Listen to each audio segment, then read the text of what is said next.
province at a time here on Canada Day, and David Goss with you for an incredible Soccer Live that we have coming up. We are happy to be live once again. Only live show of the week because it is July 4th in the U.S., and therefore Tom and all his patriotism has to be given off, contractually is required to be given off, but does not take rests on Canada Day, has been made evident over the last few hours. We will be talking about TFC. We'll be talking about USMNT. We will talking about Canadian men's national team, MLS, and everything else in between. But Tom, on this gorgeous summer day, it's Yabusele season. Get hyped. Dude, I went to go get Mello's nails clipped at Pet Supplies, and I walk in, and obviously the dog is named Mello, and I happen to just be wearing a Knicks jersey just because I was wearing a Knicks jersey because it's a Tuesday, right? Why not? Yeah. And I'm like handing off Mello, who like desperately doesn't want to go into the little grooming place. And the guys, I couldn't tell what the guy was saying. He goes, "You think we're gonna get a coach today?" And I was like, "Hell yeah, brother!" It's a big day. A vet minimum, a mid-level exception. This is what we live for in the summer. The New York Knicks have officially won the 2026 NBA championship, which is perfect. It would actually, I actually had not thought about this before. The NBA Finals will probably be like the week of the World Cup in the U.S. Oh, yeah. There's a pretty good chance. So when are they going to do the parade? parade? My life. Yeah, exactly. The worst week of my life, the best week. I mean, listen, nightmare scenario is the Knicks make the championship, they lose, and the U.S. loses the opening game of the World Cup, which I believe is in L.A. So there's a little space for the parade because I think the parade would probably run from Camden, New Jersey, all the way up through Connecticut, right, the border of Connecticut, and where the Mass Pike starts. No, Camden, that's Philly territory. I call that area. Everything is ours. Yabusele is ours. We dominate. Everyone's a Knicks fan, and everyone knows that. They're the plucky underdog that everyone wants to root for, and that's why everyone loves us as well. We are here at SoccerWise. We've got a great week of shows coming up, working on NWSL interview, looking at, here, I'll give some breadcrumbs, covering a West Coast team. And we have lined up that we're going to run on Thursday. We're going to be talking with Ricardo Moreira, give me a title, which I haven't written down yet, General Manager? CSO of Orlando City. And we're also going to be talking to Sean Francis, one of our favorites, who we've known for a long time. Oh my God. Who works on the coolest projects or hobbies, or then makes things that make money. It is all ambiguous to me, and yet he is a U.S. soccer royalty. For people who don't know his name, there's not going to be a great way for us to explain it other than he created Asbury Park FC. Those who know me know that that's near and dear to my heart. But like, Sean just does so much cool shit, and I think that's the best way I can blanket it. So if you're Thursday when this comes out, if you were like looking to be like, oh, I don't know who that is, like I might skip that. If you got some time, give it a listen. I promise you he'll be fun. We haven't even recorded the interview yet, so I'm over promising on Sean's behalf. But he's involved in so much cool shit. If you have been around for a little while, I believe he started the MLS Insider account, which was the thing pre-Tom existing of the way you got news about Major League Soccer. I mean, I should cancel that interview. Which then became, of course, Sammy Stage, but Sammy Stage out bird dogging. I talked to Sam the other day. We talked about college basketball for like 30 minutes, and then it's like, how you doing? And then we were done. It's, just guys hanging out naming dudes, which I think is a decent chance of what our interviews are going to turn into coming up later today. But we've got a ton to dig into on this show.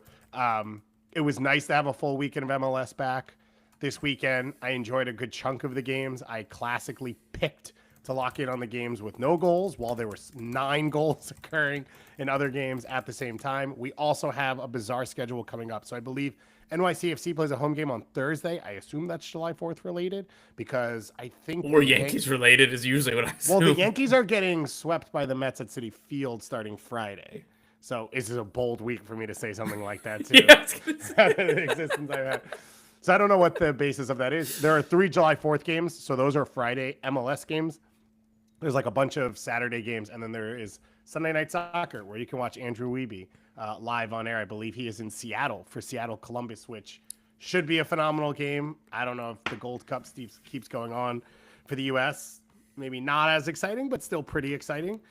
Seattle got a 2-0 win over Austin in their return from the Club World Cup. So a little bit of a weird schedule.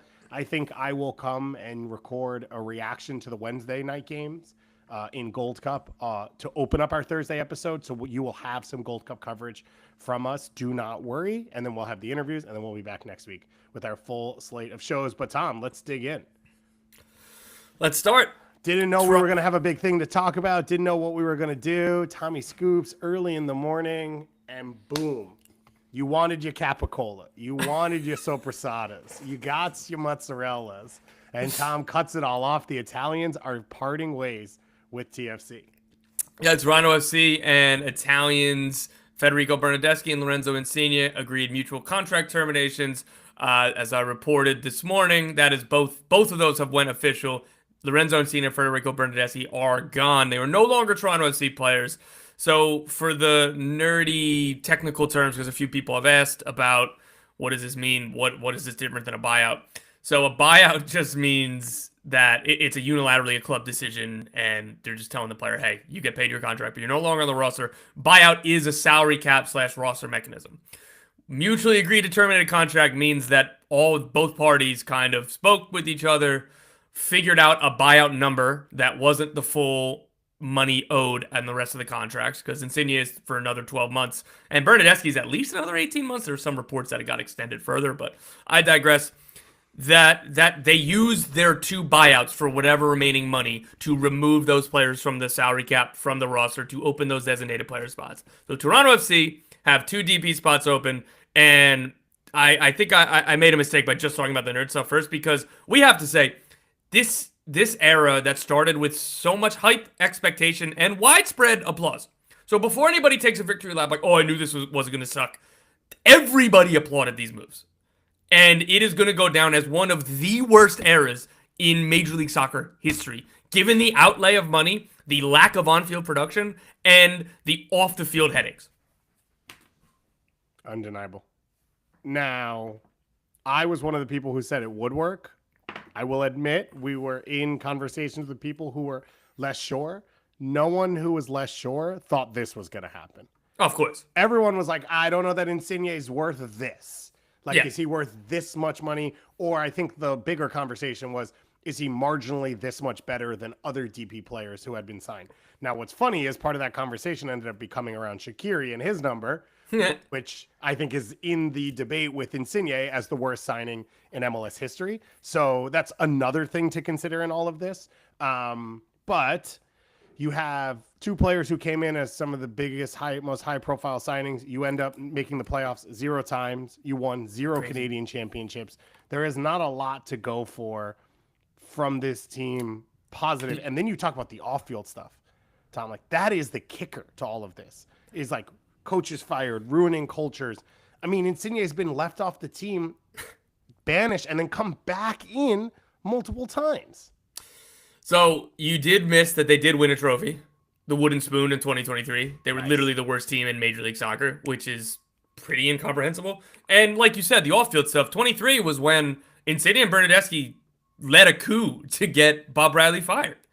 And not necessarily even suggesting that he didn't deserve to be fired, but they got their wish, and then both of them stunk for the rest of the season. And it's just, I don't even know where to go, because the biggest legacy of this era is that this is had been one of the most ambitious, high-spending clubs in the league. They gave all the money to these 2 players.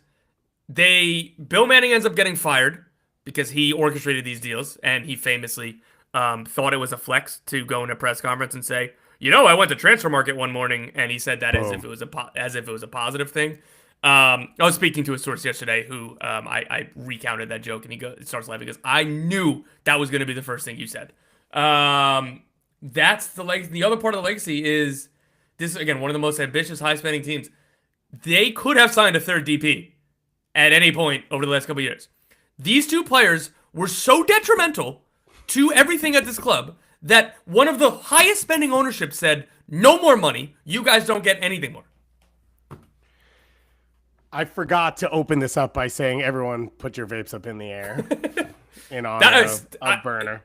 So I like that. So myself, Paul Tenorio, and Josh Cloak, we reported out that story on like Inside the Locker Room, the chaos, and like that literally might be the favorite detail I think I've ever reported. Yeah. That Bernardeschi had to be yelled at several times for vaping inside the locker room or on the plane, And or you know whatever. it was flavored. You know it was Oh my like god, cherry pineapple. yeah, with the dreads era. But I when we heard that from enough people, and it was more or less like we know this is true, giving you a heads up, we're going with this. The person that we said this to just goes, "How do you guys know?" Like they were like so defeated that was coming out. Not that they had a Zoom call with the other players to get the votes to get Bob Bradley fired. Not that the fractions in the locker room where they're going back and forth about Bob Bradley, and then Mark Anthony Kaye says something, and Lorenzo Insigne says, "You are like Bob's other son." Like, shut up. Like these are great details, but nothing is gonna ever beat that Federico Bernardeschi was so committed to the vape life that he just kept getting yelled at. So 2016, 2017, 2018, 2019. In those 4 years, TFC went to 3 MLS Cups and a CONCACAF Champions League final. Mm-hmm. They were a PK shootout away from losing in 2 of those, and they won 1 of them. You could argue a 5-year span that's as good as any team in MLS. And yes, they did it reaching heights in ways with Giovinco signing and Josie and Michael Bradley and everything else that we had never really seen before. You come out of COVID, which was hard for TFC because of the border. They played in Hartford. They played all over. They actually were very good in 2020 as well. If you remember, they made a push for Supporter Shield late in that season, not playing at home. They had replaced a lot of those stars with Alejandro Pozuelo and some other pieces that really made sense. The thing that we go back to, and we've talked about this on this show, so we don't have to get into it heavily, is the front office brain drain that occurred.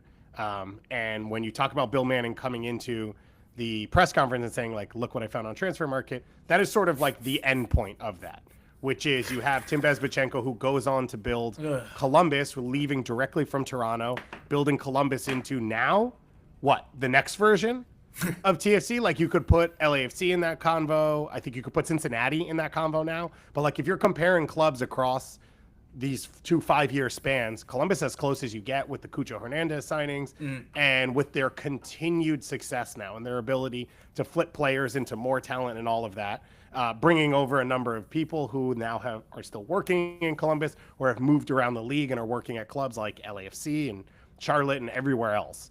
And Toronto right now is a club in which they sort of reinvested into their past, which was Giovinco was the solution, so now Insigne and Bernardeschi will be the solution. And it was not the case on any level on the field. And now they're kind of directionless where you sit right now. So for Insigne's career, he finishes with 15 goals and 10 assists across basically 3 full seasons. He came in halfway through 2022 and finishes halfway through 2025. 56 starts, 4,600 minutes, 15 goals, 10 assists in MLS play across all of those seasons. Bernardeschi, which I think is sort of, I have a TFC friend who's been in my chat about this, so I will say this for his sake. It is a little unfortunate the two are connected the way they are. There is a different feel to the way Berna seems to care about the club and the city. Absolutely. And has tried to play. By example, he has played 7,400 MLS minutes pretty much in the same time period. So 3,000 minutes more, 25 goals, 12 assists to the 15 goals, 10 assists for Insigne. Still was not enough to make it worth it. I think the right move is to completely move on and not try and salvage. And I think what you saw over the last 5 or so months was this attempt to salvage. Can we push Insigne out and just use Bernardeschi, and will that be enough? And it hasn't really worked. Now Insigne comes back into the team. Maybe it fits Robin Fraser's style a little bit more. It just seemed like there was nothing salvageable at this point. The kicker to all of this is, I believe, the links are that Bernardeschi is going to Bologna. Correct. Playing for Correct. Saputo's Correct. This is That's too happened. good, man. This is Happy Canada Day to everyone who's celebrating. This is like too much. And we don't know what Toronto will look like. It doesn't seem like they made these moves with a clear next moves to do. Like, it's not let's get this done today so that we can turn around and sign X DPs. But as you said, it opens up the spots, and they have the financial ability, if they want to do it. It's hard to say it'll work for this year, but I think what we've seen is the best signings like Akucho have happened in the summer to allow them to be settled so that the following year they're ready to go. So that's the argument I think the front office will be making to ownership. First of all, they're not going to get $22 million in salary to spend. I don't even think that they necessarily want it, particularly for two players. I don't know what level of spend is going to be there, but I hope that it's enough to bring in two designated players. And I hope that they give this front office the trust, that, again, it wasn't this front office that did these two moves. All they've been doing since they've been building out the front office under Jason Hernandez is trying to get out of these contracts. As I reported, in the winter, they brought several offers to Lorenzo Insigne about a departure, and he rejected all of them. And now Bernardeschi goes to. So I'm glad for this team, for Robin Fraser as well, that they can fully go into a new era. You look around MLS, and there's just no way to withstand these two, like, the two DP misses and of this magnitude and of this, I guess, toxicity within the team. So they've struggled this season, but what I hope to see is they make moves in the summer. And I think the argument, like you said, Goss, the argument would be, hey, even if, in 3 weeks from now when the window opens, we might be too far gone from the playoff line. That's not a definite, but let's say, hypothetically, by July 24th, they're too far gone with 8 or 10 games left. The argument to ownership is, this is the adaptation period. And if we can get the right deals, the right players right now, get them in now, even if it's going to cost a little bit more money this season, so that in 2026 we hit the ground running. I hope that's what's going to happen. I think that could happen, but obviously Toronto are going to be very careful with designated player signings right now. And again, I don't see any sort of crazy wages coming in or necessarily fees. But that doesn't mean that this is going to be like Montreal 2.0. Again, this is mostly speculation. But again, I know that this team have been preparing and hoping for this eventuality where they have these two DP spots open and needs to go. So they're going to try to get some deals done, and we'll see kind of what happens this summer, and if not, the winter. This is something I'm going to delve into as a non-expert. And for anyone who's already a TFC fan, this. This is for people who aren't, just to give some context. Maple Leaf Sports owns Toronto FC. They also own the Toronto Raptors, the Toronto Maple Leafs, their arena, as well as, of course, BMO Field, where the Toronto Argonauts play as well. All four of those franchises have fired their president or their head over the last 12 months, as Keith Pelly has taken over as the new CEO of Maple Leaf Sports. So for anyone who's a basketball fan, Masai Ujiri was the latest one who was let go very recently.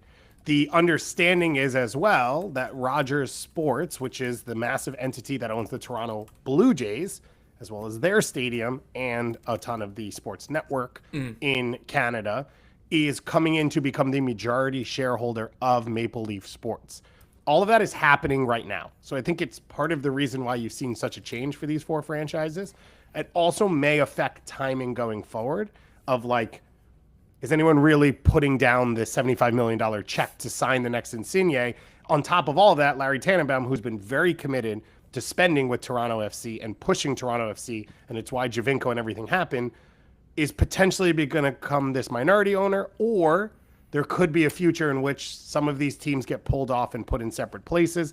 Larry Tannenbaum has acquired the rights to a WNBA team that does not exist under MLSE. So there's a little bit of chaos in the market right now. I think that all probably will affect, hey, if you want to spend big, is now the time? Are they going to be committed to that big spend? Is this, can we clean up the back end of the books now?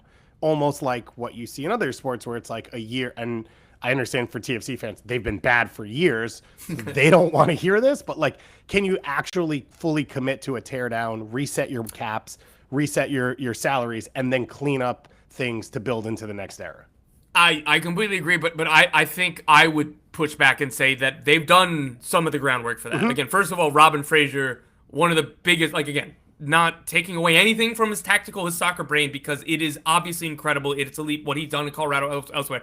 But one of the big selling points is this dude's going to come in and completely reset the culture. He knows the club. He loves the club. All of this stuff. So beyond the on-field stuff, like, Robin Fraser is here to repair the culture and everything else. And again, the predecessor, John Herdman, was not hired by this current regime, right? Yeah. So you go all the way back. That's where I kind of, the line of demarcation. So there's that. There's other deals like keeping Sean Johnson, extending him, and whether or not you agree with what the number is, that's part of the culture. That's supposed to be for the foundation, for the building blocks. Richie Larea, if he can be healthy for a consistent amount of time. Obviously, Jonathan Osorio is there.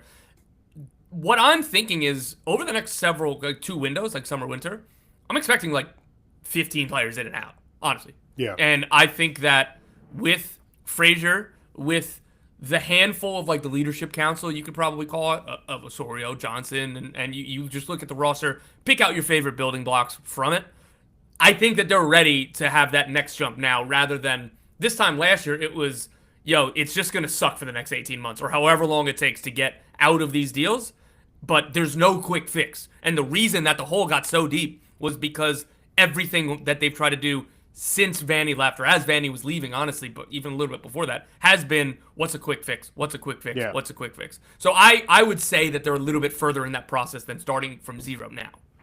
The other element to then throw in is this stadium will host World Cup games.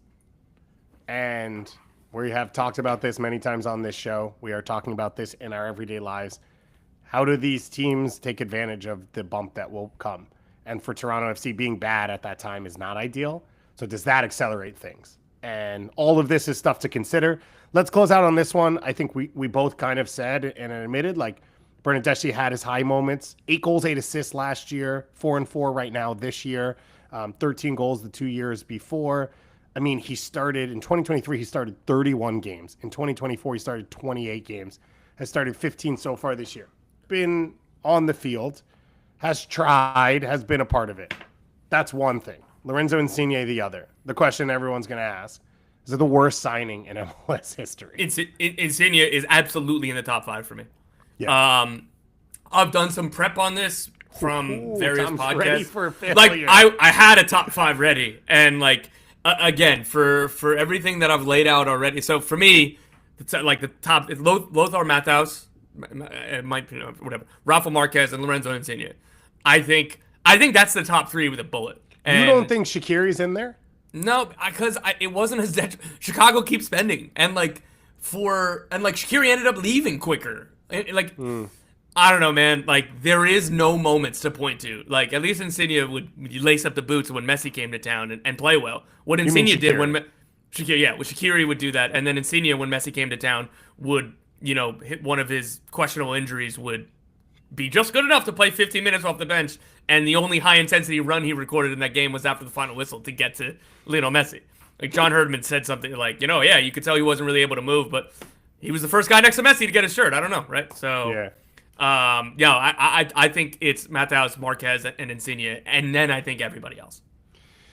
So the names that come to mind, I think Shaqiri's higher than that because the number they paid for him and the fact that they just didn't, they didn't make a playoff. They didn't compete with him. I think he's higher than that. But I understand your point. But they weren't a laughing stock. It was more ambivalence. He wasn't. Yes, they were. Let's stop. God, sorry. What I'm saying is that how many stories did I break about Insigne and bad toxicity in the there was none of that with Shaqiri. Yeah. I think some of the NYCFC guys have to be up there. You think so? The Pirlos of the world? They were bad. They were big name signings. They were bad. And they were bad all together. But obviously Villa saves it because he ends up having, a decent career. But that whole club turned around when they all left. So I think they do go in something like that.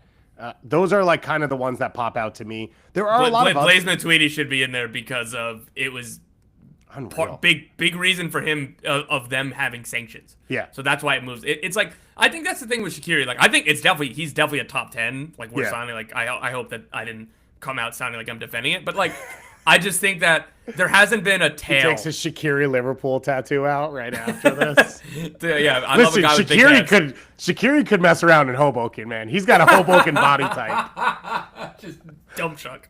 But again, I don't think that. Again, I'll go back to Shaqiri. The Everland, this team doesn't spend any money now because of them. That again, maybe it would have been different if Shaqiri was after, maybe Joe Mansueto was like, man, I'm sick of losing all this money on so many. But they were able, once they let him go, or he helped voluntarily leave last summer, they've been fine, right? And then went and won the Swiss League as the best player. He had like 40 goal contributions in the Swiss. It was unbelievable. Shout out to Firefan23, an old head in the chat, bringing up Dennelson, who is one of my favorite MLS That's trivias top 10 there. as well. Top 10 as well. He was part of the original DP signings. Claudio Reyna as well, like never, just because he couldn't stay healthy, ended up not being ideal in that original class of designated players, along with Cuauhtemoc Blanco and David Beckham.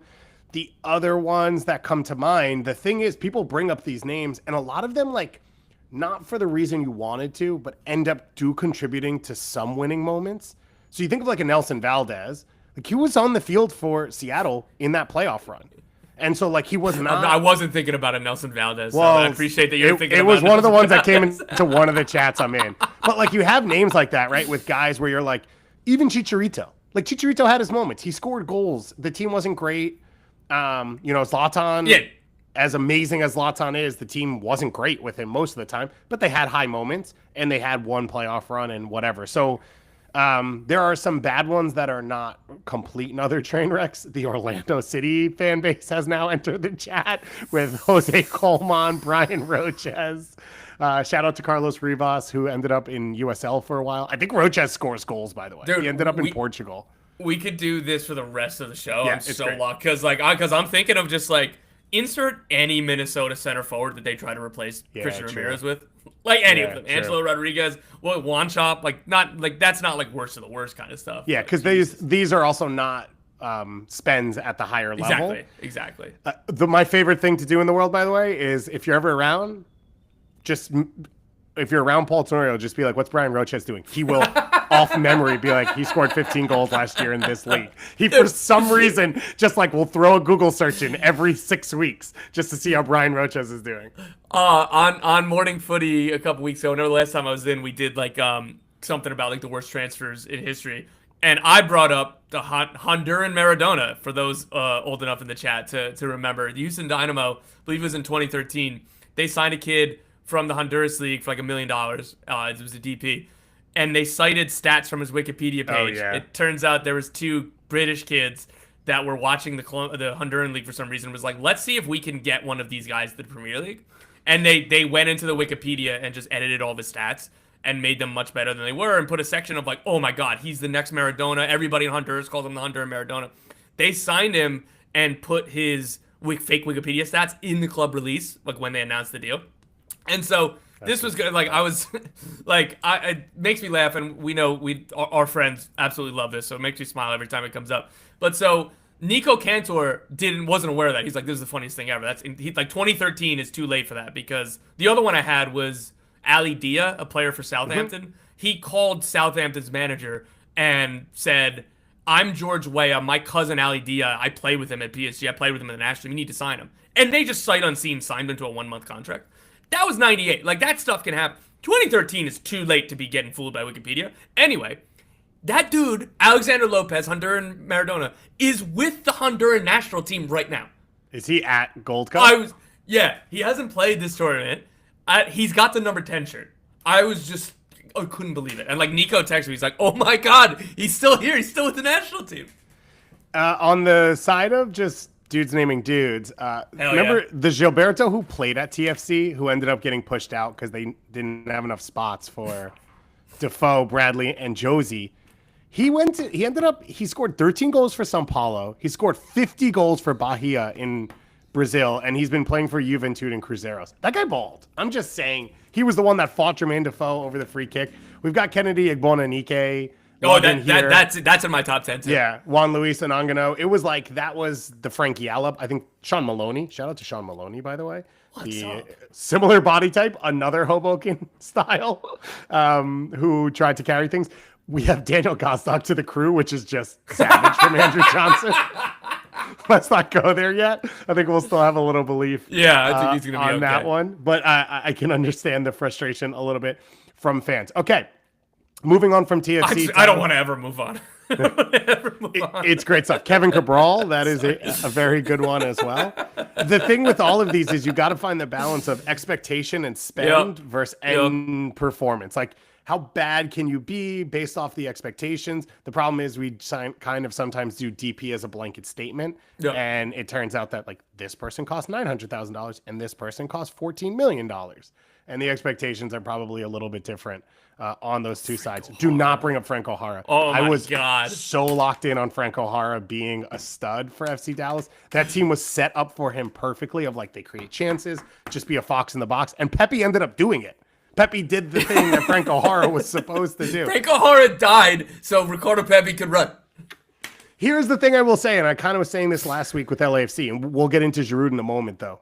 Some of these signings, if teams do things correctly, you keep these players fluid in that you can flip them back to a Liga MX team. You can flip them back to Brazil, right? Look at what happened with Gregory. Look at what happened with Jefferson Savarino. Like all of this. Some of these other signings, it's like TFC doesn't operate in a space where they're moving players for $15 million like Federico Bernardeschi to another team. So they kind of got stuck on an island where it's like, if you take this risk, you pull this player into an environment they're not familiar with, they're not going to move on to the next team in the area. Although it would be absurd if an MLS team signed one of these players. Dude, I haven't reported this yet. I'm not going to say the team, but there was an MLS team having trade talks for Federico Bernardeschi this Stop. week. That's genius. It's genius. I swear. And like, I don't know, man. Like, obviously he's going to Bologna, but I thought about texting that team to be like, veteran minimum, maybe. I mean, I was on this for a while with Pozuelo because when Inter Miami traded for him, he was awesome. Exactly. For Inter Miami, and they made the playoffs. And then the next year, I was like, why is no one signing him? Turns out he probably made a ton of money in the Middle East, and hence Turkey, I thought. Oh, did he go to Turkey? Yeah. That's a 2-game suspension. That's fine. I'll take it. Kaku playing right now in the Club World Cup or was playing. What a flashback. What an experience. Okay. Anything else in the ice cream shop from a MLS point of view? And then we'll do national team after this. Yeah, nothing. I'll talk about Patrick Agyemang real quick. As of this morning, nothing new has happened. Again, I reported, maybe it was Friday, something like that, times a flat circle. I reported several days ago that Derby County had an offer in the region of $8 million. Patrick Agyemang gave the green light. He wants to go to Derby, but Charlotte haven't officially accepted it. There are other clubs in the mix. And again, as of this morning, still nothing accepted. At the end of last week, Derby was so confident they were asking Charlotte, can we schedule the medical? Charlotte said no because we don't have a deal yet. So that's where things are. Derby are still absolutely in pole position, but nothing is totally accepted. It's getting contentious between the players' camp and Charlotte. So we'll see how this plays out. But that's the latest there is that there's no update since Friday. He like had a collision in the corner in the last game. He kind of like went down, held his knee for a second, then like slowly got up. They had just earned a throw in the US. And you're like, oh man, dude, there are like millions of dollars swinging on any moment that happens. And he's playing. Obviously, he's under contract, but the contract, as we've talked about, is nowhere near where it should be for him as an individual. And then the amount of money on the line for the clubs, like there's a lot going on as he continues to start for the U.S. men's national team. I know you made the Bravo News official, which we talked about last week. So I think a good move for Portland to get that off the books, be able to move forward and potentially bring in some attacking support as well. Anything big before we get to the national team? No, because I think everything else has the national team time. Thomas Mueller questions are flying right now. Nothing new. Nothing new. And Hugo Picard, I mentioned on the recap show. Yeah. Yesterday. He was in Columbus at the game, and you don't think he just went on vacation?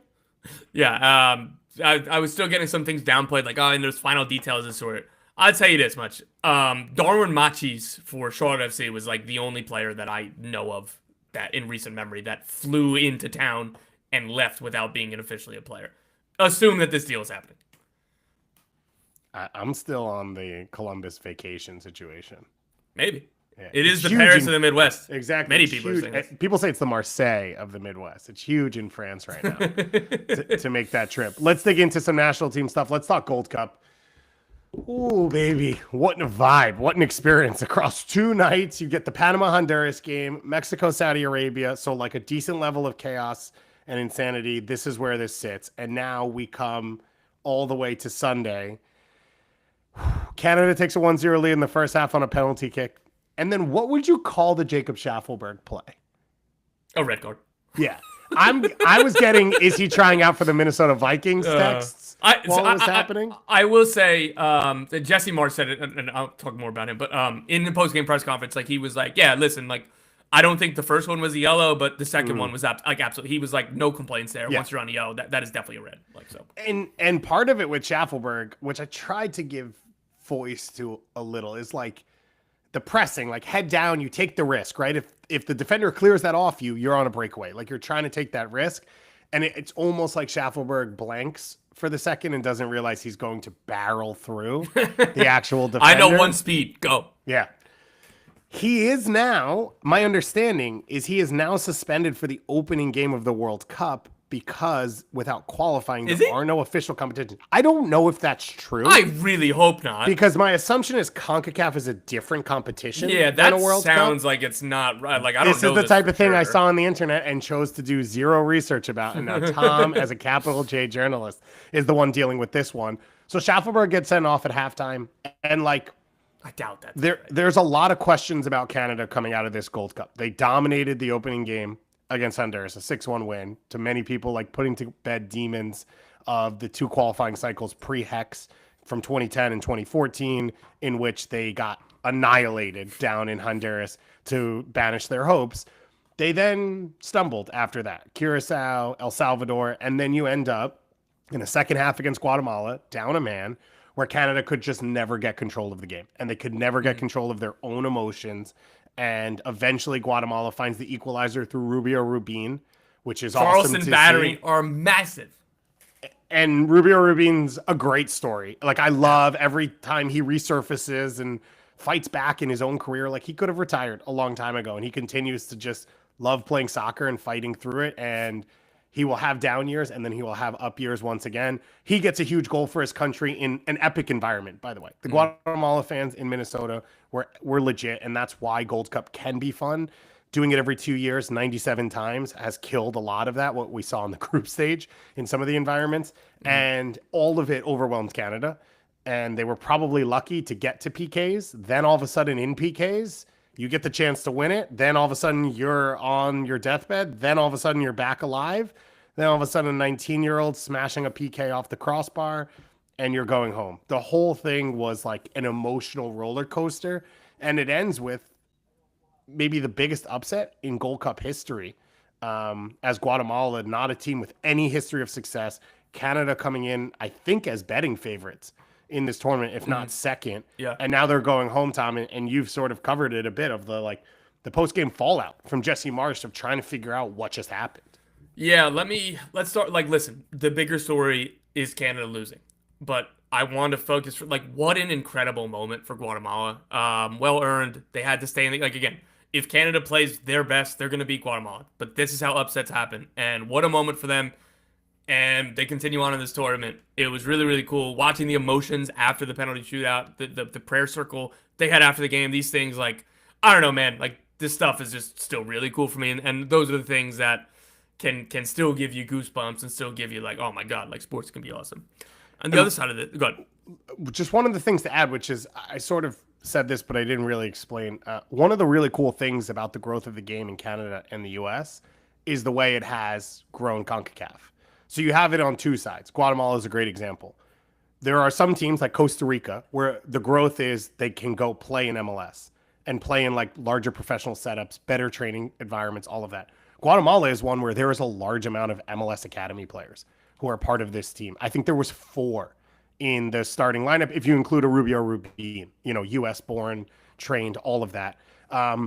That's going to be more and more common. I can tell you, being at GA Cups and MLS Next stuff, you have Honduras scouts and Mexico scouts and Jamaica scouts and El Salvador scouts. And I think that's really cool. I think it grows the region. I think it grows the strength. I think it gives this jumping off point for now a Guatemala FA to ride off the back of this. Can they get better sponsorship deals? Can they make more money to help grow the program? All these types of things. And I think the region's better for it. I think the international game's better for it.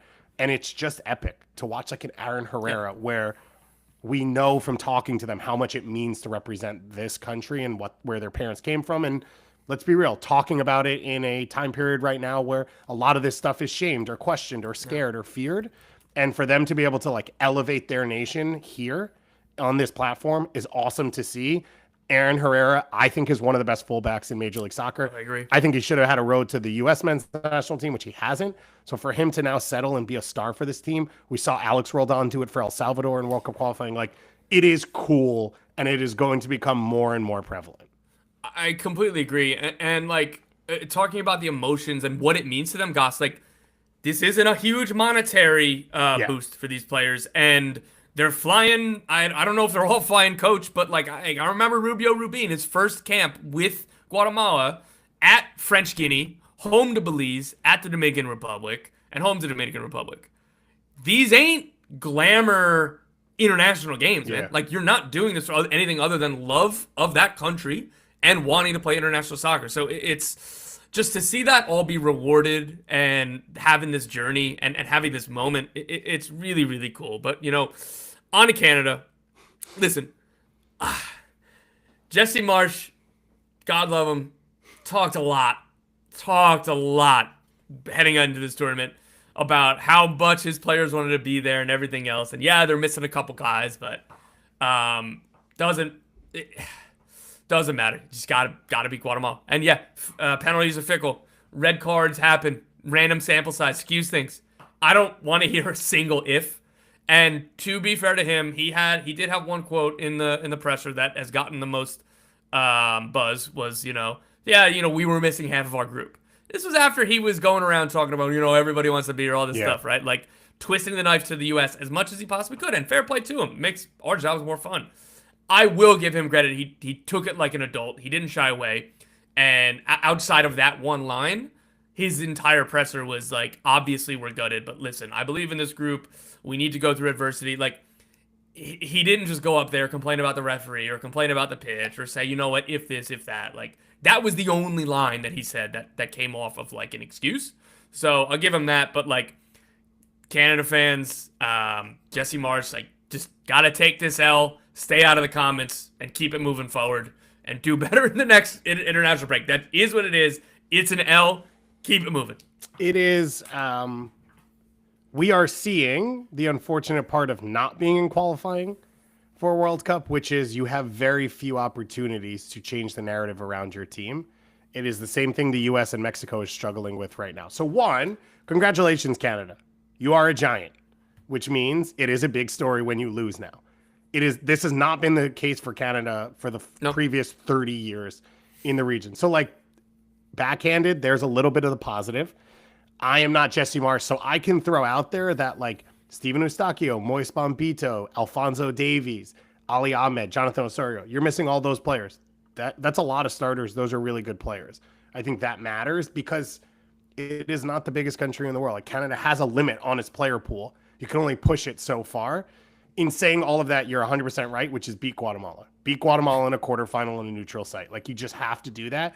You have to be good enough. I think what's unfortunate is the positive with Jesse is everyone puts their head down and runs into the wall as fast as they possibly can. And I think for Canada, with the player pool they have, with the history that they have, that is the best case scenario. The problem is when you get thrown off that line, there's not really a plan B. And there was no ability. I don't know if Eustachio is there, if this changes, where they put their foot on the ball and they slow the game a little and they start to take some of the energy out of it. They were incapable of doing that. And they got sucked into a lot of the energy around the red card and the crowd and everything else more and more as the game went along. I mean, you've got Dane St. Clair coming off his line, like grabbing jerseys. And like, there's part of that you love. You love seeing these players like have the confidence and stand up for each other and push things. But at the same time, if you're going to win a game 1-0 down a man, like at some point you have to see out the game. They were incapable of that. And now you don't have a competitive game until the World Cup. So you can make up friendlies and tournaments and you can call them whatever you want. You can try, but this was your last opportunity. And it's why we talked about it being so important for the US and Mexico. It's why it was important for Canada. And I have talked over and over for Canada of like, they are trying to win fans. They are not a dominant team, and it is not assumed they are going to win. And a lot of people have not watched them. And John Herdman brought a large amount of those fans back, and Alphonso Davies and Jonathan David have done that. And huge shout out to Jonathan David, by the way, wearing the captain's armband on no contract and like playing right now through a ton of weird surfaces and physicality and all of that, while he still has not signed his next deal and we don't know where he's going. And I think he put a lot on the line for this team to show his commitment, which is cool. Winning a Gold Cup would have been massive. Winning a Gold Cup would have been like this untouchable thing that all of a sudden the next year runway is all this positivity. And now they've got to fight back up from the ground to do that. But with all of Jesse's stuff, he just has to take that. If you're going to come out and yell, then you're going to look like an idiot a bunch of the times. And he knows that. Yeah, and again, to be fair to him, he did take it. And look, man, I think that's a good marker point. So John Herdman did a lot of incredible work for the Canadian Federation, women's and then men's. One thing that I hated the most about him is he just talked and then took no accountability, responsibility, right? Like, again, Jesse, like I watched every minute of Jesse's presser, and he did it. He took accountability. It wasn't excuse, complaining. Like you said, like that arrow is going to be pointed back to you when you lose, when you're taking a victory lap in the run-up to the tournament. And again, like, he's calculating, he's doing, like, he's an incredible motivator. I think he's a really good manager. He was an awesome hire for Canada. And like you said, sometimes there's the risk of that playing style having this happen, because even if you try to take your foot off the gas, it doesn't come naturally. And like when all of the training, rightfully so, is we go, foot on the gas, press, win the ball back, go forward, press. Like, to even say, okay, now we're going to try to kill off a game, it's not that easy to just switch to that with 15 minutes left. So these are the risks that happen. Again, overall, it's a hugely positive manager for this team, and what they've done under him has been hugely positive. But this is nothing short of a disaster. Like, not winning the tournament. No, I disagree. Stop. Losing to Guatemala is absolutely a disaster. In the quarterfinals of a tournament you were favored for, dude, there would be what are the dolls that you put little, like, Voodoo doll. There'd be voodoo dolls of Mauricio Pochettino in the streets if this was the United States. So here's the thing, though. A disaster to me means that the foundation of what's been built is broken and you restart with a new foundation. I don't believe that's the case for Canada out of this. So that's why I wouldn't use that word. I would use a failure, a frustration, whatever. But disaster to me means we have pretty much what happened to the U.S. at Copa America. I don't think this is the same. I don't think this is the same where you reassess and say this entire thing is built wrong. I mean, there's so much wrong about CSA and Canada Soccer and all of that. I'm not questioning that. But I'm just saying, like, the nature of the 30-player pool with Jesse Marsh as the manager is all still there. Yeah. The player pool for the USMNT was still there, and they changed the manager. So, like, I mean, again, I'm not suggesting this was a disastrous performance at the tournament. Okay. Let's go to the other one, which almost was a disastrous performance right after. The U.S. men's national team survives against Costa Rica. We talked about it going into this. This was a tough Costa Rica team to play. I am happy to see, this is me as a CONCACAF nerd, that Costa Rica has found its staples post-Golden Generation. They held on too long. Panama sort of got stuck in this as well. Honduras has been stuck in this for years now. It feels like Costa Rica, especially that midfield three, sort of has their road forward. They are built, though, defensive-based counterattack. And Max Arfston gifts them the opening goal opportunity because he gives up a penalty kick that's just like a total brain fart. Then Malik Tillman misses the penalty kick, which is sort of a gift back the other way. The U.S. is able to continue to push and push. Diego Luna gets the goal, Arfston the goal the moment out of the halftime whistle, and then swing all the way back. All of a sudden, in the 65th minute, Costa Rica takes control of the game. And I think that, to me, was the most disappointing part of this performance, was that the U.S. was on the road to the win, and they were on the road to, can you continue to push this game, see it out with a 3-1, can you dominate the ball? And something happened in which they seeded that, and all of a sudden, Costa Rica gains confidence. They're playing higher up the field, and they're able to create that chance. You know, Arfston gets beat one-on-one. Freeze then saves it back out, and then you're not tracking runners. No one's quick to react. Like, there is a comedy of errors on that second goal, but the second goal is almost less important than, like, that whole run. Costa Rica are the better team for just way too long of that game. Yes, and then when it was 2-2, Alonso Martinez was 3 inches away from putting one in the top corner. He can hit it. And, that's, again, it sounds a little reductive and too basic to be like, oh, Canada lost in penalties, that's a disaster, but the United States won in penalties. And like, yeah, it's a coin flip. But at the end of the day, the final result matters. And yes, sometimes it's a little luck, or it's a little like, oh, if this or if that. Like, this could have been pretty close to a disaster. Like, it's different because Costa Rica are a stronger team than Guatemala is. But if the United States, that part's the context. But then the other further context is the Nations League performance by the United States and the friendly performance by the United. They've failed to win 7 of their last 8 non-January camp friendlies. The United States, 7 of the last 8 they have not won, and Copa America grouped and Nations League lost the semifinal and lost the 3rd place game.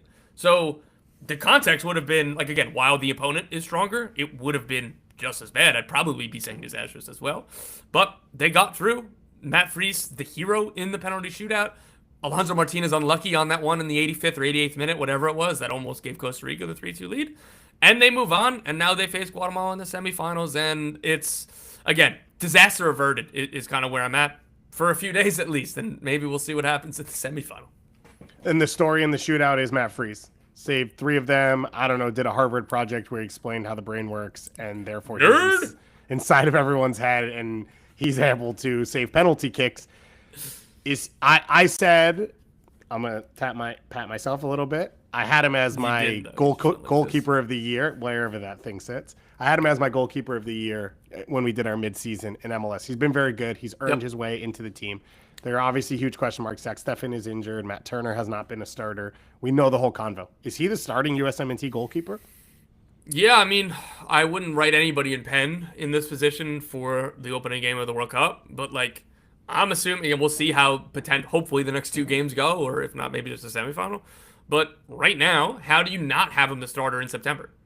And then it's hey, if he keeps it, he keeps it, because we know his form with NYCFC is going to be strong, or you can pretty safely assume, just given what he's done over 2 years. I mean, and if it's not, he loses the spot, right? Exactly, yeah. But like, if that, like, there were question marks about Matt Turner's situation, and like, again, the Lyon thing, they're figuring that out, and again, nothing new. Shout out to Michelle Kang. If Lyon's staying in Ligue 1, he's going. And the likelihood is he's going to be the starter, but they still need the other goalie. Hear how many times I just said if there. Yeah. We know Matt Freese is the starter for NYCFC. Right. And we know his ability. So the control is there. And if he plays well with the national team, every window, it's going to get, the closer you get to the World Cup, the stronger it's going to be. Right now, I wouldn't write it in pen, but he's absolutely the number 1 right now. Last week I said, I think it was coming into the Switzerland game. So now there has been 3 examples of this. I have said consistently on this show, I love watching Max Arvstein on this national team. He has been every single game must watch in both directions. Like, he's clearly man of the match in this game because he gets his own goal. He gives up the penalty kick. He gets beat for the goal. Like, he's bringing the fireworks. Do you think he continues to get starts? Like, does he start in the semifinal? I mean, again, I don't feel like rehashing the same criticisms of him. Like, he's like, would you start Tolkien after this? I would have said that last game, but clearly the coaching staff feels differently, and it's kind of the same thing. Like, obviously I've been clamoring for a Brian White start, but like, I think Damian Downs looked really good when he came on. Like, I don't think he's going to be the starter next game, but like, those are 2 guys I think I'd like to see. And again, I still prefer a player more like Tolkien at this position at the international level than Arvstein. And like, I think I know Arvstein is a more technical player outside of set pieces because Tolkien's really good at that. But the way that Tolkien, like, dude, every time Arvstein's been isolated, or even when he's had a 2v1 defending, he's got beat. Yeah. And that's where this team is going to be vulnerable, is in those 1v1 situations with their fullbacks. Guatemala are going to try to isolate him, just like Switzerland did time and time again. And Costa Rica were doing more and more of that, and that's where a lot of their joy was coming from. How many times do we need to see this before change is made? And like, going forward, the goal and the assist, I believe, is what he had. Like, obviously that negates a lot of the defensive worries, but I'm not banking on a goal and an assist from my left back. Yeah, the question is just where else it comes from.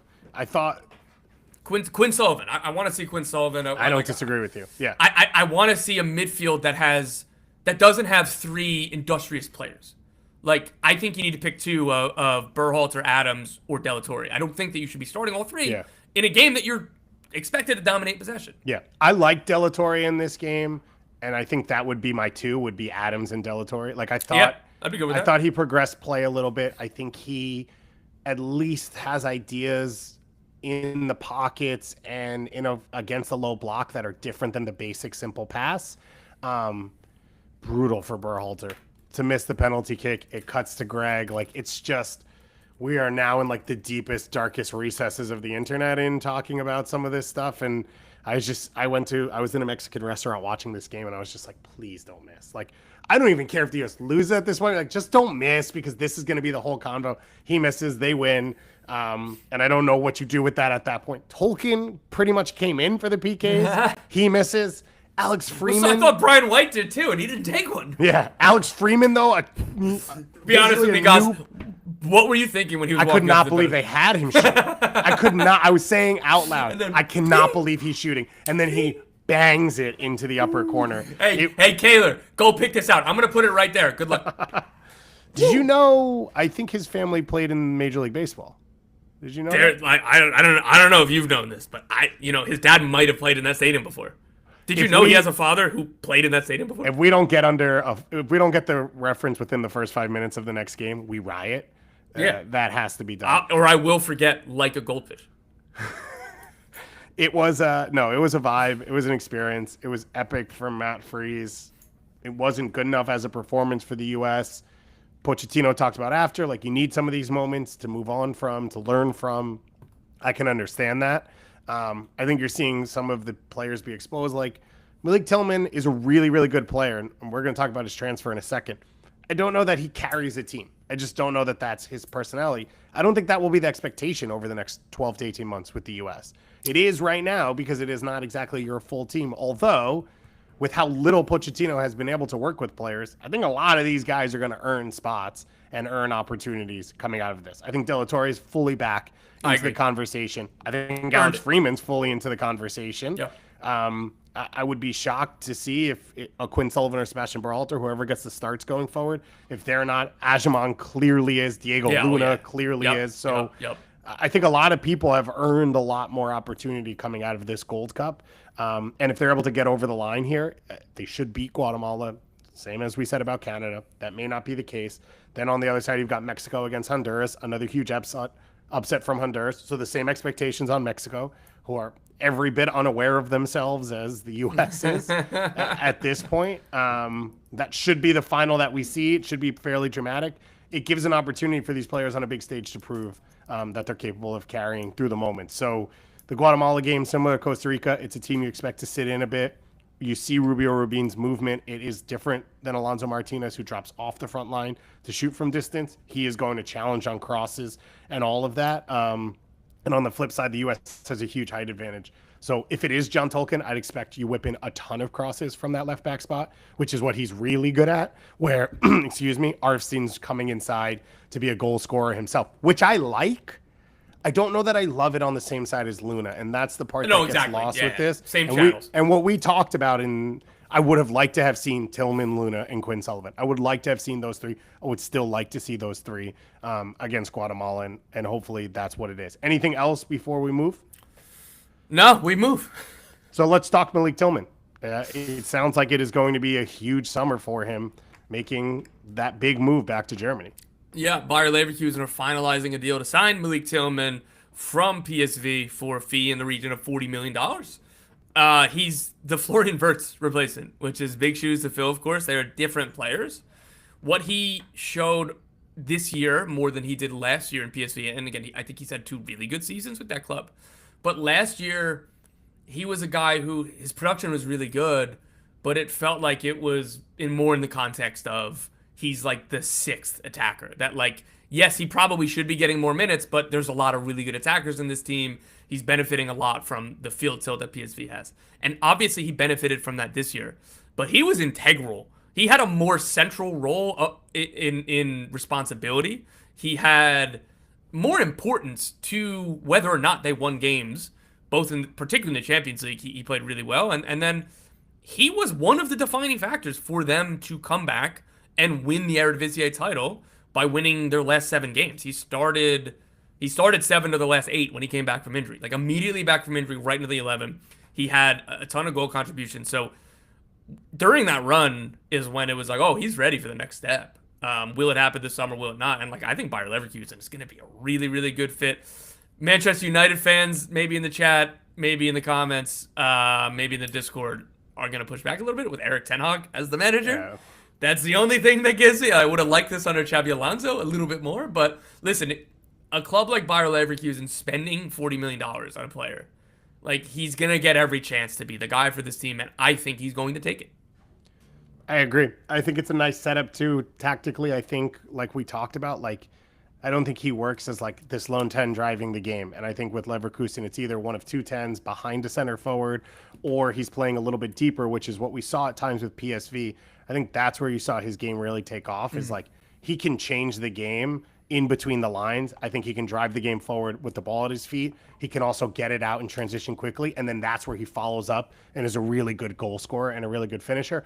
All of that fits into the Bundesliga. It's obviously a place it's where he's from, so he's familiar with the country and will be comfortable. And I think all of that fits into what Leverkusen does and what you said, which is this is not a team that just throws out money like this. So they are believing in him. They are going to give him opportunities, and it's a big year for him. Like he could be a starter at the World Cup. This sort of elevates him into, he's now performed with the US, and now he's playing at a club equal to the other people we talk about in these positions. So you can't walk away and sort of discount it and say, oh, well, Christian's at Milan and, you know, Weah's at Juventus or wherever he ends up being. And all the other players in that conversation, it's like Leverkusen is every bit equal to, and if he's a star or performing, he might be elevated over those other people. And so he kind of controls his own destiny, I think, with a lot of this for the national team, which is huge. And it would be nice if he took another step, because I think there is still more to get to from him. You hear Pochettino talking about him like he's a quiet guy. How do you find it from him? How does it fit in? I did an interview yesterday for the US Soccer Podcast, actually on the women's side, about talking about like quiet players and how they can elevate and be dominant. Like you have to find your own way to do it.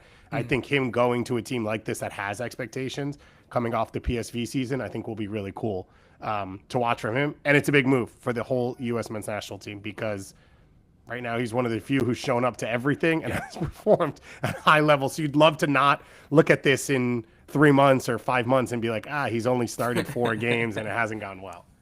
Yeah, again, I have big expectations for this. I think it's a good fit, cautiously optimistic. I hope things go well. I think that they will. And then, like you were kind of saying of the takeaways from this tournament, I think Tillman is a starter for the first group. And again, like that is such a fluid thing. Who knows who's going to be available? Every time that we think that we do this hypothetical best 11, it never actually happens, whether it's injury or form or whatever. But like, I could see him complementing like more minutes with Christian Pulisic and Tim Weah. I think he would complement them really, really well. And we'll see kind of what this looks like moving forward. But Tillman and Matt Freese, I think, have been the 2 big winners. And Chris Richards, I'd say, I mean, not that his starting spot was really in question, but I think he's taken his game up a level, particularly Crystal Palace, but like this summer with the national team. I think he's really good. So he looks confident 1A center back. Yep. And other people around him have struggled, but he looks 1A. And we've had that in the past, and you can feel it off Chris Richards of like his partner doesn't really affect his play. He hasn't made mistakes. Okay, maybe the next level is like figuring out how to cover more for the people around you, but also the fact that Alex Freeman has played as well as he has is not a coincidence that he's alongside a guy that like he can trust. I'm going to say this last thing, and then we're going to move into a little MLS talk, because I don't know that I worded this well, and someone in the chat said it. The reason I like him and the reason Max Arfstein keeps getting on the field is because he tries shit. Huh? Arfstein, yeah. What did I say? Arfstein. Oh, whatever. Come on, dude. He's with me. We're all on the same side. But he tries things. Like, he tries to make the game happen. And I think the U.S. at this Gold Cup has been better than they have in the past. But, like, I think Mauricio Pochettino is looking for trying stuff, people. And that's why Diego Luna is adored. That's why we like Quinn Sullivan. I think that's where the Malik Tillman sort of, like, confidence comes from. He then also gives up chances because he's, like, a forward playing a left back, trying stuff. And the question is the balance of the team. And like I put in the group chat, someone's like, Max Arfstein shouldn't play again for the U.S. And I'm like, until Wilfred Nance's coach. Like, he fits the thing he's from. And I would love for the U.S. to be that thing. They are not yet. I don't know how Pochettino gets them there. I don't know where it ends. But part of this is finding the balance in a team. And I think that's why he keeps getting rolled out there. And I don't mind it because I like that, but it is what it is. Okay, let's talk a little MLS. It was a big weekend of action. Let's start with San Diego.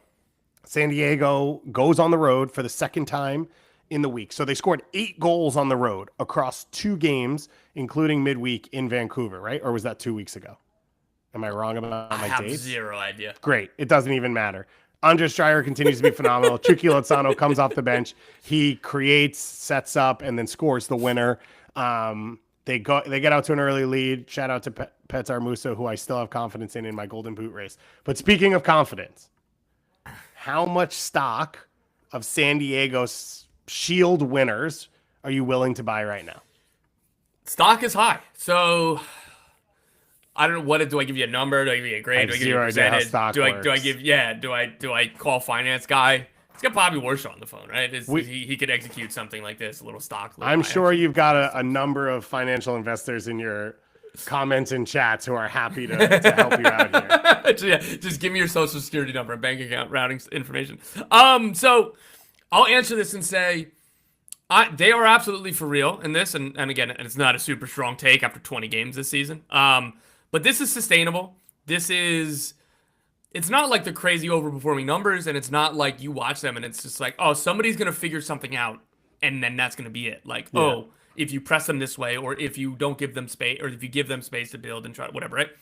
This team is probably would it be too strong to say favorite guy? Yeah, it'd probably be like the 4 teams that are in the mix: San Diego, Vancouver, Philly, and Cincinnati, and Nashville would be a 5th that are 38 points and between 38 and 40 points.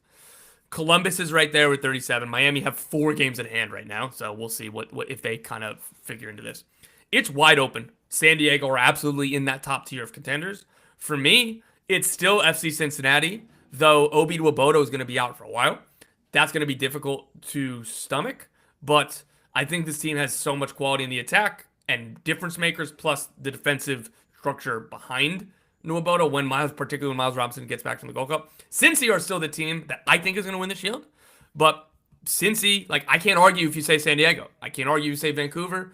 Philly, maybe a little bit. But, like, again, all of these teams have proven that they are really, really good.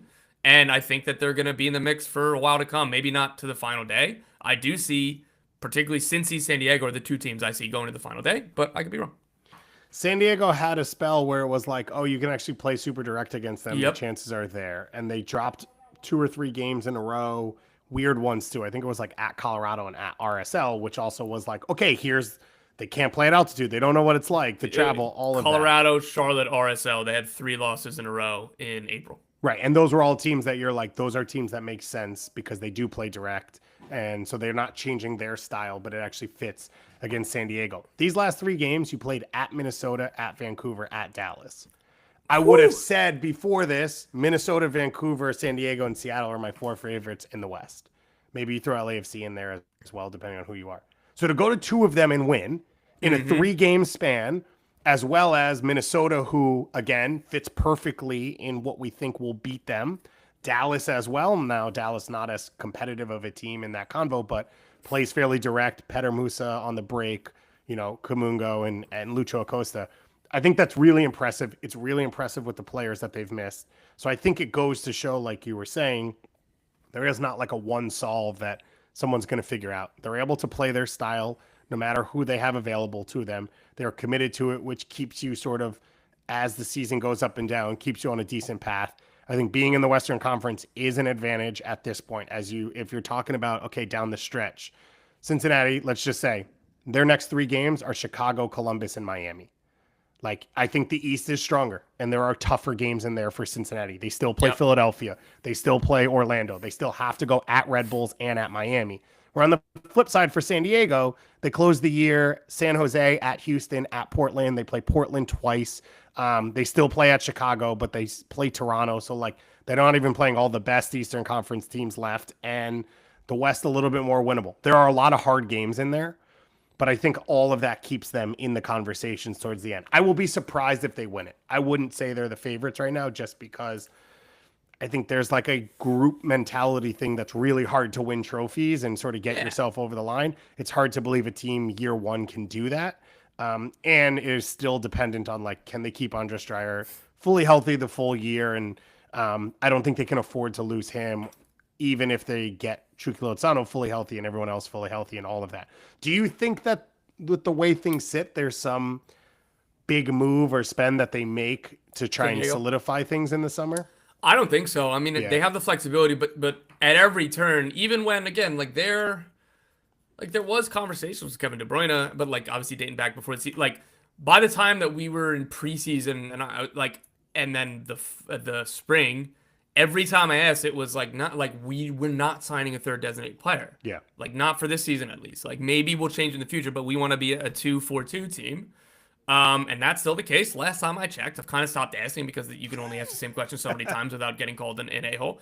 But I think that it's going to be around the margins. I think that they are thrilled with so many of the players in this team that there isn't really a big need, right? Even you look at center forward, Ingvartsen has been injured, and then even when it was Valakari as the false nine, things worked out well. Now Milan Olaski has 9 goals in 400 minutes or whatever the number is, and then Tommy Angel is coming off the bench and scoring goal. He couldn't get a minutes for LAFC, and Luca Bombino has won the starting spot at left back, and Oscar Verhoeven is proving to be, between him and Willie and Jasper Loftus, whoever, right back's covered. Center back, yeah, it looked like it was supposed to be Paddy McNair and Andres Reyes as the starters. Well, nope, it's Chris McVie, and that worked out too. So you just kind of go up and down the team. There isn't really anywhere that you Alex Mighton as your third winger behind Chucky Lozano and Anders Dreyer. They're good everywhere. So I don't even know where you would invest if you were going to make a significant addition. It would, right. It would be more depth, like you said, around the margins to try and just make it a little bit deeper. I think Pilcher and Olaski are the two over the last 3 weeks that have probably changed this calculus of Olaski. Now you have all of a sudden all of this attacking ability, whether it's on the wing or at center forward, that has strengthened the attack. Because Mighton's been solid, but not game changer, which is sort of what you'd expect for a young player coming over for the first time. And then Pilcher has steadied things at center back where it felt like if McNair and McPhee were out, they were in trouble. That's what it felt like the first half of the season. Right. That hasn't been the case the last few weeks. And those are the two spots that I would have said big money. And then, as you said, everything else is around the margins. It'd be interesting if they kind of got MLS veteran-y pieces, whether it's in trades or, internal buys, whatever, to sort of just bring a little bit of that into the group as you go down the stretch of okay, how do you finish out a long season? How do you deal with these supporter shield race games? How are you scoreboard watching and not, and all of that? So I think I would say right now they're number 2 favorites to do this. And I think being in the Western Conference is an advantage for them. And I think they're for real. And it's pretty exciting for them. And they continue to be super fun to watch every single game. Let's continue in on some MLS action from the weekend. The Sandro Schwartz red card. I talked to some refereeing people. There is literally no rule about anything. The whole, we all grew up in this world of oh, but I'm on the break. It's a useless thing. It doesn't mean anything. It is just based off the time on the referee's watch. You would hope that you kill it quick enough that it is not clear that the breakaway is happening. And I think there's a feeling that Minnesota maybe got a little bit more time in their opportunity. It is purely on the referee's clock. There is no sort of order to it. But shout out to Sandro Schwartz for just being kind of fun in MLS. He was fun last year in the playoff run. It's coming across the field, not ideal, gets the red card. I'm here for it. And just in general, he does fight for his team. He is kind of scrappy in press conferences. I think he's been a really good add to the club, and I think he'll look really good putting Timo Werner out there. It looked really good from the stands. Definitely getting a ban for the red card of sprinting onto the field. Somebody in the refereeing community said, I didn't think Sandro was going to be able to outdo himself after MLS Cup, but he did this time. So referees aren't thrilled with him, but that's okay. You fight your battles. Yeah, that was super interesting. It was funny because the whistle blows, the camera cuts to Forsberg. It was a good close-up of him being oh, come on, we're on the break. And as he turns around, probably to yell at the referee, you see Forsberg just start running because it was, instead of him yelling at the referee, he goes, oh my God, I need to go catch my coach before he screams in the referee's face or something bad happens. So it was funny to watch Forsberg starting to complain and go, whoa, never mind, I need to be the adult in the room now. I'm second most pissed right now, so I have responsibility and work to do. Somebody else I talked to at the club was like, didn't expect to be chasing my coach on the field. This like, again, it's I don't know if maybe we're being too flippant about it. I know referees probably wouldn't be thrilled by that sight. It was a decisive decision to give a red card. And again, it's not like he was coming onto the field with I don't know, what was the Matt Miazga story with the pizza box going into the referee's locker room? I was thinking about, did you watch the It wasn't like he came with a clenched fist, is why I'm just protecting myself of like why I feel okay being flippant and kind of laughing about it. Though I imagine if I was the referee, I would have a much different take. So I'm just trying to be fair. Did you watch the Acuna Dumfries fight in the Club World Cup between Oh my River God. and Inter? That was the just like looking at each other, final whistle, let's go to the locker room right now, and I'm gonna beat the shit out of you. And they looked at each other and started running to the corner. They and both like, knew side by side of like, I'm gonna kick your ass. I'm not gonna swing right now because we're in the stadium. You wait till we get right over there, buddy. I'm swinging. Also, like, it's the U.S., it's a stadium. There's cameras everywhere. I don't know what they thought. They're like, oh, it's hidden? And they were super conspicuous about it too. Nobody could tell what they were doing. Yeah. And then all of a sudden, you've got Inter teammates tackling Acuna because they couldn't get to Dumfries to be like, please don't go in there and get in a fight. And that's kind of what I think about when you're like Forsberg being like, oh, now I have to be the adult in the room. That was kind of how everyone else was. Yeah, but it was a fun game. It was wild. There was a few wild games this weekend, just like a ton of goals, a ton of back and forth games. Cali Classico to start things out. Bolaru gets a goal. I said this on the show yesterday. Woo! I think he's probably a year late on like, I think he'd be at this Gold Cup if this had happened 12 months ago. It's a good shout, man. It's a good shout. It's probably too late for it to happen now. I just don't know that I don't know that Pochettino's going to push other players in. You had the New England comeback, 3 goals down at home to Colorado. Oof. They come back. I was really disappointed by Orlando. I thought this was an opportunity at a statement win for them. I thought they were the better team overall. Part of that is game states. Evander's just special, man. And it's not just the free kick, which the free kick is so good. He had a goal this week where someone plays a cross that's like nowhere controllable. And his first touch on full sprint is just sublime.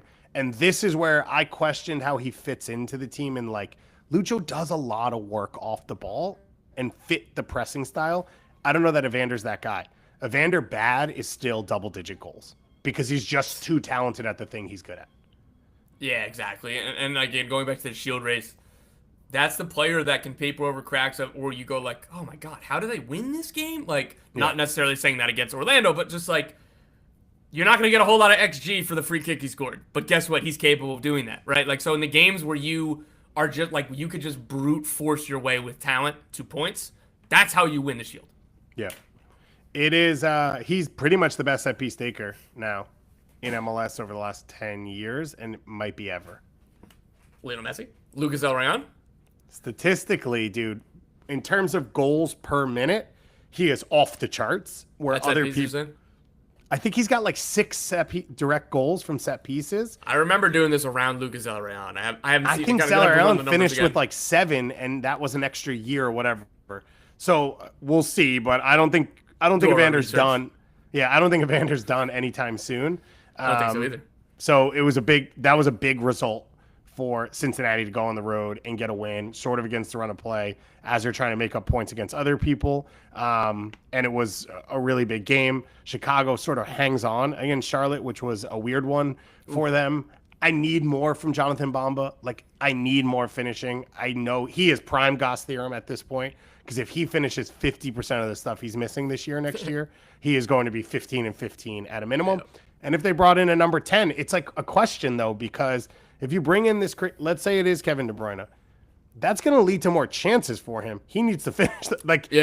Creativity seems to be his strong suit. He is more comfortable getting to the end line and putting in crosses than he is finishing himself. That's why I wouldn't hate a Thomas Muller fit for this team. Because he could be more of that 9.5. Like, again, he's really creative. His assist numbers are really, really strong for Bayern because he's so smart. But, like, okay, in moments of the game where Jonathan Bamba is going to be the creative hub, I'm going to go be the second forward. Like, I think and with that they Gutman need... at left back, it is okay to unbalance the field and say, this is where we build. Yeah, so, like, I think that they need more of a 9.5. Like, again, easy to say. Like, they need somebody who can score and create. Like, those players cost a lot of money. But some profile like that rather than, like, a pure chance creator. Giroud got his final game for LAFC. I said it yesterday. I thought it was weird he played. I don't know whose decision that is. I just think it's weird. Like, he's on another team now. You're like 100 years old. Just go and play for them. And for LAFC, he hasn't been good. I like the moment, and you can see how much he matters to his teammates. And again, like we talked a little bit with Berna, like this is not he was bad for the group. It just didn't work out. LAFC now have the openings. Like, did we make a mistake not inserting them in our Supporters Shield convo? No, because they haven't shown it. And, like, sure, let's say that they sign 2 DPs. Is it going to be too... Like, what happens when teams sit off against them? And like, I'm just sick of talking about this, about the hypothetical of what they could look like or whatever, right? Like, they have 3 games in hand on San Diego, but they're 13 points back. No, we didn't make a mistake. Like, okay. We'll revisit it if they go on a run. I think that's fair. All right, so we've got games coming up this week. Thursday, Friday, Saturday, Sunday. We will have our interviews coming out on Thursday. A little bit of a recap to the Gold Cup as well. And then we will be in the Discord the entire weekend watching games. I'll be like 97 hot dogs in. I will be 4 cans of sauerkraut in. Sauerkraut is key to go along with spicy brown mustard. I don't think I could do the Joey Chestnut because I need all the toppings. It's like, I'm saying, are you gonna watch? Isn't he back? Oh, is he? He's coming back. He's back. July 4th, bro. You call yourself a patriot. It kind of ruins hot dogs for me watching them guzzle them. Like, I could eat. I mean, I could get over 5 easy. But watching them eat them makes it less appealing to me. Dipping it in water doesn't do it for you. No, not at all. By the way, Al Hilal getting the victory in the Club World Cup over Manchester City. Pretty big moment. Would be cool to see an MLS team be competitive in a tournament like this in any way. I think the gap between Man City and PSG is real. I'm not talking about Inter Miami right now. I'm talking about their overall league. We've done this a couple of times over the last few weeks. We don't have to do it again. And I don't need to be a petro state pouring money into a team. But, like, these are billionaires who can be competitive, and they kind of choose not to. And that is a little bit frustrating to watch. On that note, shout out to everyone enjoying Canada Day. Shout out to everyone on July 4th. We'll be back with all our interviews, so keep an eye on the feed as well. And shout out to everyone in the chat. It was fun to be live once again and hanging out with everyone. And we love you all, and we'll talk to you again very, very soon.